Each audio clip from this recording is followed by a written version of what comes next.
नमस्कार साथियों, मैं मनीष नैनीवाल, सहायकाचार्य हिंदी, राजकीय महाविद्यालय चौमेला। मैं आज आपको काव्य गुणों के बारे में बताऊँ। काव्य गुण प्रमुख क्या व्यंग्य हैं, काव्य गुण होता क्या है, कितने प्रकार का होता है आदि के बारे में हम पढ़ेंगे। तो सबसे पहले परिभाषा। काव्य गुण काव्य में रस के उपकारक धर्म होते हैं, जो रसों का उपकार करते हैं या रसों का उत्कर्ष कर देते हैं। जिस प्रकार मनुष्य में विभिन्न प्रकार के गुण होते हैं, सच्चरित्रता है, परोपकार की भावना है, दयालुता है, ये गुण मनुष्य की शोभा को बढ़ा देते हैं। उसी प्रकार से काव्य की शोभा को बढ़ाने के लिए भी गुण होते हैं।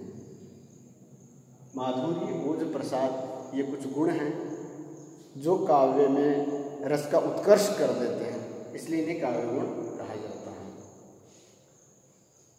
ये 3 प्रकार के होते हैं। काव्य गुण 3 प्रकार के हैं: माधुर्य गुण, ओज गुण और प्रसाद गुण। माधुर्य, ओज और प्रसाद। तो सबसे पहले माधुर्य गुण।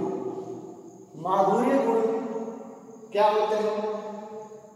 जब काव्य में या काव्य हृदय को आनंद से द्रवित कर दे, ऐसी काव्य रचना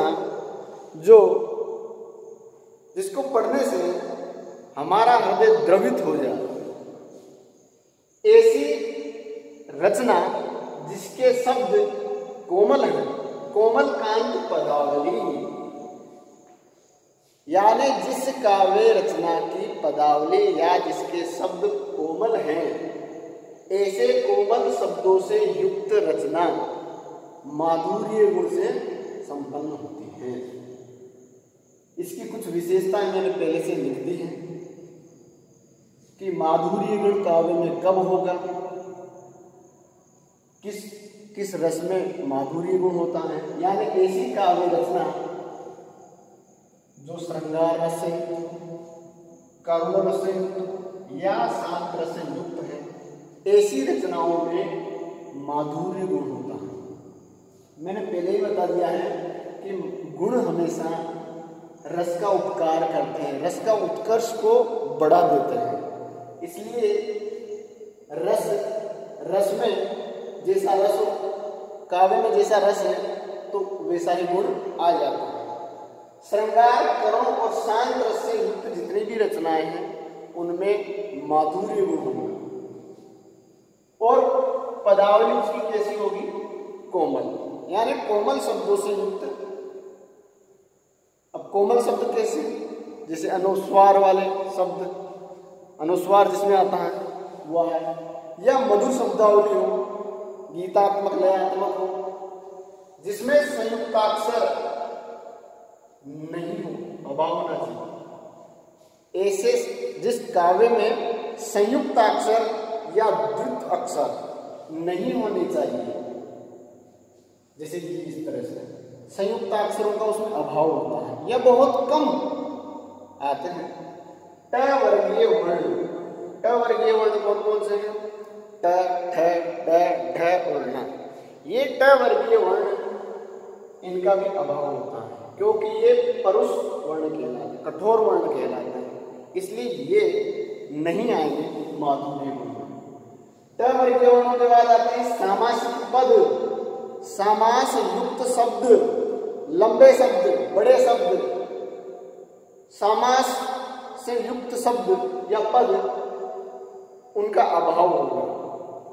यानी जिसमें लंबे लंबे शब्द, सामासिक पद ना होना चाहिए।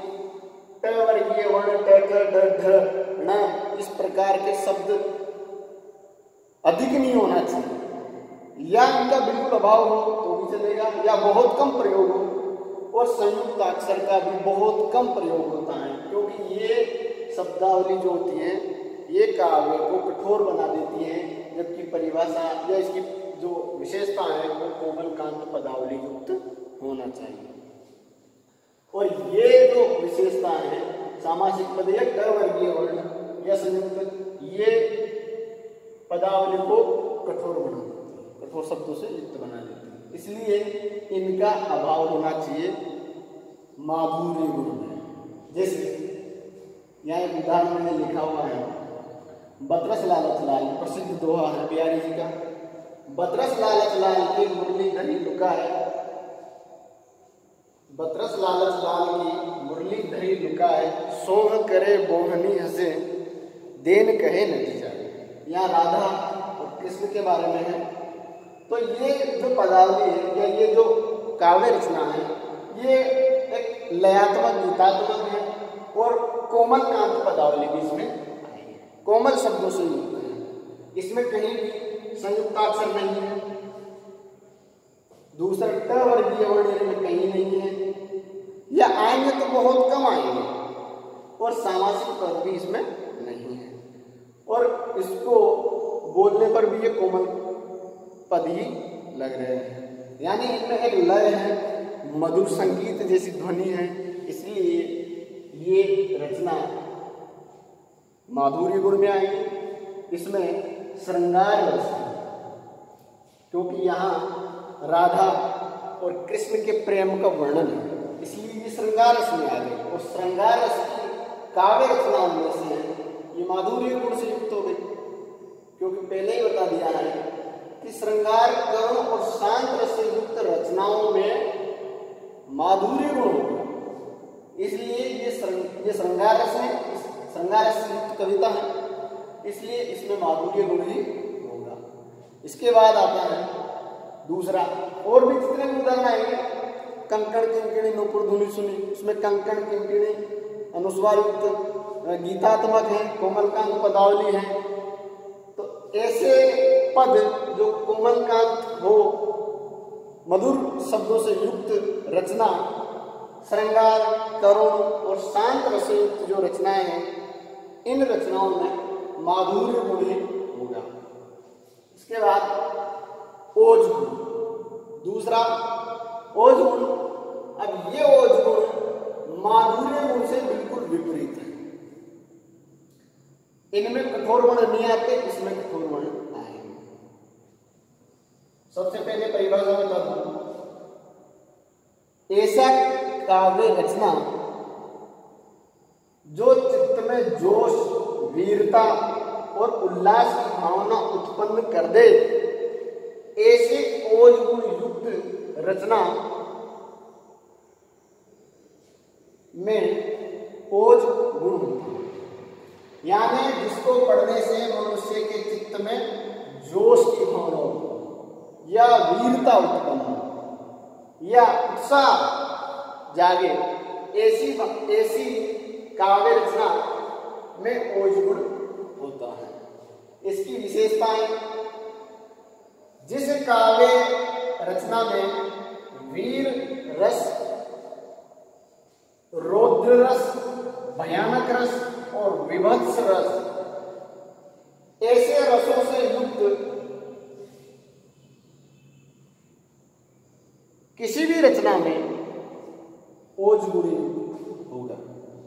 वीर रस, रौद्र रस, भयानक रस और विभत्स रस, इन रसों से युक्त जितनी भी रचनाएं हैं उनमें ओज गुण होगा। दूसरा, ओज गुण जिस काव्य में होगा उस काव्य रचना में संयुक्ताक्षर, ट वर्गीय वर्ण यानी सामासिक पद और रेफ युक्त वर्णों का प्रयोग अधिक होगा, जो माधुर्य में इनका अभाव होता है, माधुर्य में इन्हीं का अभाव होता है, और यही शब्द या इस प्रकार के वर्ण ओज गुण युक्त रचना में अधिक प्रयुक्त होते हैं। संयुक्त अक्षर वही है, संयुक्त अक्षर या द्वित्व वर्ण जिसमें बार बार आते हैं। ट वर्गीय वर्ण वही है, ट, ठ, ड, ढ वर्ण, पुरुष वर्ण। सामासिक पद, लंबे पद, समास युक्त पद और रेफ युक्त र से बने हुए शब्द, र की मात्रा इसमें लगती है ऊपर या नीचे, ऐसे रेफ युक्त वर्णों का प्रयोग अधिक होता है ओज गुण। अब उदाहरण से समझ में आ जाएगा, भय क्रुद्ध युद्ध विरुद्ध रघुपति त्रोय सायक कसम से को दंड धुनि अति चंड सुनी मनुजात सब मारुत ग्रसे। ये पढ़ने में ही ऐसा लग रहा है जो कठोर वर्ण बार बार है। संयुक्ताक्षर बहुत है, संयुक्ताक्षर में बार बार है। ये क्रुद्ध, ये द डबल आ रहे हैं, ये संयुक्त अक्षर है, ये संयुक्त अक्षर आ रहे हैं, बार बार संयुक्त अक्षरों का प्रयोग हो रहा है। ट वर्गीय वर्ण में ट ठ ड ढ ण, ये इस प्रकार के शब्द ट वर्गीय वर्ण बार बार आते हैं। सामासिक पद, समास लंबे पद जिस रचना में आते हैं, और रेफी र की मात्रा वाले ऐसे वर्ण या ऐसे शब्दों का प्रयोग ओज गुण में अधिक होता है, माधुर्य गुण में इन्हीं का अभाव होता है। यानी ओज माधुर्य से विपरीत है एक तरीके से। तो यहाँ पर इस उदाहरण में रघुपति राम के क्रुद्ध होने का, क्रोधित होकर होना, और शत्रु सेना का मनुजात यानी राक्षस यानी शत्रु सब मारुत ग्रसे यानी भयभीत हो जाते हैं रघुपति के क्रोध से। सारे राक्षस में डर फैल जाता है, ऐसा वर्णन है। तो ऐसे पहले बता देता वीर रौद्र भयानक और विभत्स, तो इसमें रघुपति का रौद्र भी है और राक्षसों का भय भी है। इसलिए इस रचना में ओज गुण होगा, क्योंकि जिस रचना में वीर रौद्र भयानक और विभत्स रचा जाए उस रचना में ओज गुण होता है।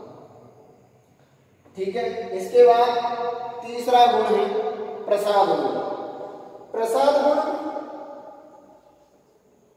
ऐसी रचना में होता है जिस रचना में सरल शब्दों का प्रयोग हो, यानी जिस रचना को पढ़ते ही उसका अर्थ समझ में आ जाए,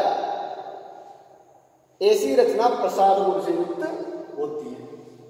इसकी विशेषताएं यह है कि ये सभी रसों में होता है, सभी रसों में प्रसाद गुण हो सकता है, लेकिन शर्त यही है कि पढ़ते ही जिसका अर्थ ग्रहण हो जाए, जिस काव्य रचना को पढ़ते ही उसका अर्थ ग्रहण हो जाए, यानी उसका अर्थ समझ में आ जाए, उसका अर्थ को समझने में हमें शब्दकोश का सहारा नहीं लेना पड़े या ज्यादा परेशान नहीं होना पड़े, जिसका पढ़ते ही अगर हमें अर्थ समझ में आ जाता है, ऐसी सरल शब्दावली जिसमें हो, ऐसी काव्य रचना प्रसाद गुण से युक्त होती है। इसकी विशेषताएं स्वच्छता, स्पष्टता, यानी बिल्कुल स्पष्ट शब्द होते हैं, पढ़ते ही समझ में आ जाते हैं। स्वच्छता,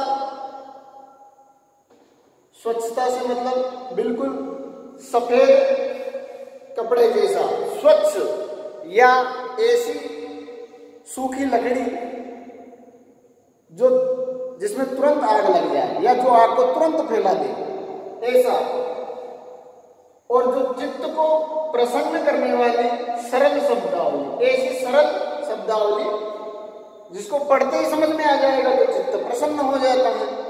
इसलिए ऐसी सरल शब्दों से युक्त काव्य रचना जो पढ़ते ही अर्थ ग्रहण करवा दे, ऐसी काव्य रचना में प्रसाद गुण होता है। दूसरा, ये सभी रसों में होता है, सभी प्रकार के रसों में प्रसाद गुण हो सकता है, सरल शब्दावली से युक्त होना चाहिए। उदाहरण से समझ में आएगा, जैसे हे प्रभु आनंददाता ज्ञान हमको दीजिए। समझ में आ रहा है सीधा सीधा, हे प्रभु आनंददाता ज्ञान हमको दीजिए, शीघ्र सारे दुर्गुणों से दूर हमको कीजिए। तो बिल्कुल सरल शब्द है, इसमें किसी प्रकार से कोई ऐसा शब्द नहीं है जो कठिन लगे, पढ़ते ही अर्थ समझ में आ रहा है, इसलिए इसमें प्रसाद गुण है। तो ये तीन प्रकार के गुण होते हैं। गुण रसों का उपकार करते हैं, रस का उत्कर्ष दिखाते हैं काव्य के अंदर। तीन प्रकार के गुण होते हैं, माधुर्य, ओज और प्रसाद गुण। माधुर्य गुण मधुर शब्दावली से युक्त, जो हृदय को द्रवित कर दे, ऐसी कोमल शब्दों से युक्त, कोमल कांत पदावली युक्त रचना जो श्रृंगार, करुण और शांत रस युक्त होती है, वहाँ माधुर्य गुण होता है। इसमें संयुक्ताक्षर, ट वर्गीय वर्ण और सामासिक पदों का अभाव होता है। ओज गुण में ऐसी रचना जो चित्त में जोश, वीरता या उल्लास की भावना उत्पन्न कर देती है, वहाँ ओज गुण होता है। वीर, रौद्र, भयानक और विभत्स रस में ओज गुण होता है। इसमें संयुक्ताक्षर का प्रयोग होता है। ट वर्गीय वर्णों, सामासिक पद और रेफ युक्त वर्णों का प्रयोग ज्यादा होता है। और प्रसाद गुण जो सबसे सरल है, बिल्कुल सरलतम शब्दावली से युक्त, जिसको पढ़ते ही समझ में आ जाए, प्रसाद गुण है। ठीक है।